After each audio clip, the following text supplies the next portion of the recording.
اعوذ باللہ من الشیطان اللعین الرجیم بسم اللہ الرحمن الرحیم قال سبحانہ تبارک و تعالی فی کتابہ الکریم بسم اللہ الرحمن الرحیم وبالوالدین احسانا اللہم صلی علی محمد وآل محمد۔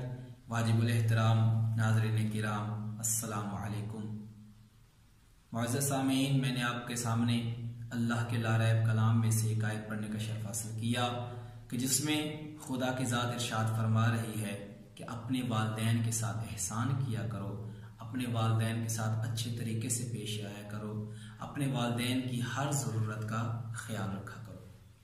عزیزان محترم، والدین کی عزت و احترام اور صدقہ جاریہ کے حوالے سے ہماری گفتگو ہو رہی تھی کہ ہمیں چاہیے کہ اگر ہمارے والدین زندہ ہیں تو ان کی اطاعت کریں، اور اگر خدا نخواستہ کسی کے والد یا والدہ اس دنیا سے چلے جا چکے ہیں تو ان کے لیے کوئی نہ کوئی چیز خدا کی رضا کے لیے صدقہ و خیرات کرتے رہے۔ عزیزان محترم، اسی سلسلے کو آگے بڑھاتے ہیں کہ جناب ویسے کرنی تاریخ میں ایک بڑی برجستہ شخصیت گزری ہے، اور یہ وہ صحابی ہیں کہ جنہوں نے رسول خدا صلی اللہ علیہ وآلہ وسلم کا زمانہ تو پایا، لیکن رسول خدا کی محفل کو یہ نہ پا سکے اور رسول خدا کے چہرے کی زیارت نہ کر سکے۔ اس کی وجہ یہ کیا تھی اس کو بیان کرتے ہیں۔ وہ وجہ یہ تھی کہ اس اویس کرنی کی والد جو تھے وہ اس دنیا سے جا چکے تھے۔ ایک ماں تھی کہ جو آنکھوں سے نابینا تھی، اور اویس کرنی ہر وقت اپنی ماں کی خدمت کیا کرتے تھے، ہر وقت کبھی بھی اپنی ماں کو اکیلا نہ چھوڑا کرتے تھے، لیکن ان کے دل میں محبت رسول خدا صلی اللہ علیہ وآلہ وسلم کوٹ کوٹ کر بھری ہوئی تھی۔ تو ان کا بڑا دل کرتا تھا کہ کسی طرح میں جا کے اپنے محبوب کی زیارت کر لوں، رسول خدا کی زیارت کر لوں۔ عزیزان محترم، اس نے ایک دن اپنی والدہ سے کہا کہ اماں جان، مجھے اجازت دیجئے کہ میں جا کے رسول ثقلین کی زیارت کر سکوں۔ تو ماں نے فرمایا، بیٹا تو جانتا ہے کہ میں دیکھ نہیں سکتی، میں تجھے جانے کی اجازت تو دیتی ہوں، لیکن اس بات کی اجازت نہیں دیتی کہ تو مغرب کی اذان کے بعد وہاں پر موجود رہے۔ تیرے اوپر ضروری ہوگا کہ مغرب کی اذان سے پہلے واپس پلٹ آئے۔ اس نے کہا، اماں ٹھیک ہے، جیسے آپ حکم فرما رہی ہیں، میں مغرب سے پہلے آپ کے پاس آ جاؤں گا۔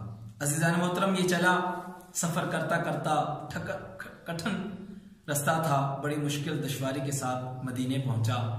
وہاں جا کر اس نے لوگوں سے پوچھا کہ میں رسول خدا صلی اللہ علیہ وآلہ وسلم سے ملنا چاہتا ہوں اور میں کرن سے سفر کر کے آیا ہوں۔ لوگوں نے کہا کہ عجیب اتفاق یہ ہے کہ رسول خدا اس وقت مدینے میں نہیں، وہ کسی کام سے مدینے سے باہر گئے ہوئے ہیں۔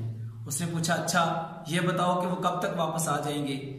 انہوں نے کہا، معلوم نہیں کہ وہ کب تک آ جائیں، ممکن ہے کہ وہ وہیں رہیں، ممکن ہے کہ مغربین کے بعد وہ واپس آ جائیں۔ عزیزان محترم، کافی دیر تک وہ انتظار کرتا رہا۔ جیسے ہی نماز مغربین کا وقت قریب آنے لگا تو اس کو اپنی ماں کی بات یاد آئی، اور اس نے وہیں سے واپس پلٹنا شروع کر دیا اور اپنی ماں کی بارگاہ میں پہنچا گیا۔ ماں نے پوچھا، ہاں بتا، کیا تو اپنے رسول کی زیارت کر آیا ہے؟ کہنے لگا، نہیں اماں جان، اتفاق یوں ہوا کہ رسول خدا وہاں موجود نہ تھے، وہ کہیں سفر پر گئے ہوئے تھے۔ لوگ کہہ رہے تھے کہ ممکن ہے کہ وہ مغرب کی اذان کے بعد واپس پلٹ آئیں، لیکن چونکہ آپ کا ارشاد تھا اس لیے میں واپس آ گیا ہوں۔ عزیزان محترم، جب رسول خدا واپس پلٹے تو رسول خدا کو ان اصحاب نے بتایا کہ ایک شخص کرن سے، نام اویس بتا رہا تھا، آپ سے ملنے کے لیے آیا تھا، لیکن چونکہ آپ یہاں موجود نہ تھے تو وہ اپنی کسی مجبوری کی وجہ سے واپس پلٹ گئے۔ عزیزان محترم، تاریخ بتاتی ہے کہ جناب رسول خدا صلی اللہ علیہ وآلہ وسلم مدینہ میں بیٹھ کر گفتگو کیا کرتے تھے، اور اویس کرن میں بیٹھ کے رسول خدا کی آواز سنا کرتے تھے، اور رسول خدا فرمایا کرتے تھے کہ یہ مجھے بہت زیادہ محبوب ہے۔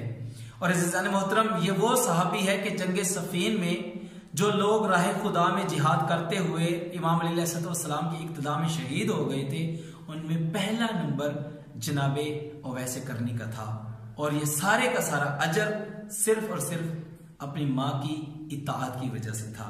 عزیزان محترم، دعا ہے پروردگار سے کہ وہ ہمیں بھی اپنے والدین کی عزت و احترام کرنے کی توفیق عطا فرمائے، تاکہ ہم بھی نبی کی بارگاہ میں سرخرو ہو سکیں۔ والسلام علیکم ورحمۃ اللہ وبرکاتہ۔